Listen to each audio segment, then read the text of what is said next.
This city is, I want to say magical, but that might sound a little corny. It's like the center of the universe. I felt like here it made more sense, like things made sense here for me. The quality of life that goes beyond weather and food and things like that, but just about the way people think about life. You know, it's not focused on work as much. It's much more about family and living life, like enjoying life. Pretty much any neighborhood you're in, you can get everywhere. That allows me to have a level of health and wellness, even health and wellness activities, whether it's joining the gym or even getting a facial or a massage, things that are a lot more cost prohibitive in the States. I have more disposable income to do. I don't have any children, and so I was like, if I'm gonna do it, I need to do it now. So I started researching, and I was like, I could really see myself here. I could really see me building a life here just based upon the community. I started following a lot of other Black women online, seeing what their journey was like, and the more I gathered information, the more connected I felt to it. I wanted to be in a large city. I wanted to live a life where I did not have to drive. Mexico City checked all of those boxes. And then when I got here, I realized that it was more than that. I created a new life for myself, and I shared that information freely.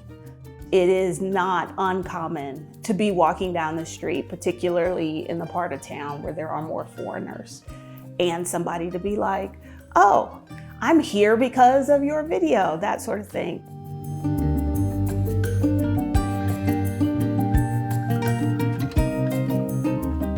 I think for Black people, being American is only powerful outside the United States.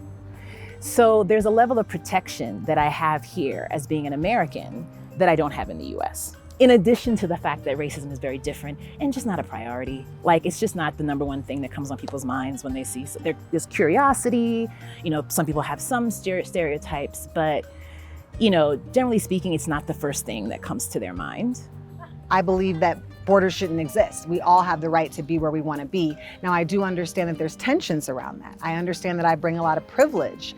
And so I do what I can to check my privilege and to be aware and to give back to community while also, you know, living my life.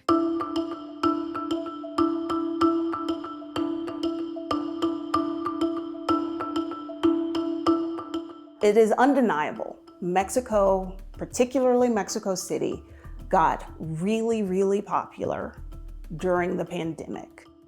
So there were a lot of people who found themselves working from home, did not want to be in the US, and Mexico, the doors were open.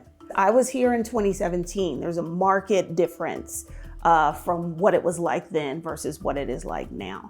But I think it oversimplifies things to say those foreigners came here and they raised the prices. There's a tension there. And I believe that our presence is triggering a tension that already exists. And I believe that trigger is important because there is a awakening that is happening. And when I see the anti-gentrification protests, I'm in solidarity with them because ultimately I'm a person that believes in human rights. I am very forward with what it means to be me and why I am, you know, happy to be a Black woman and that sort of thing.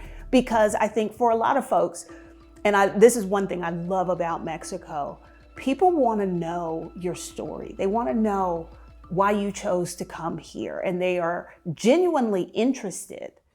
I've never felt anything but open arms. That has truly, truly been my experience throughout the entire time that I've been here.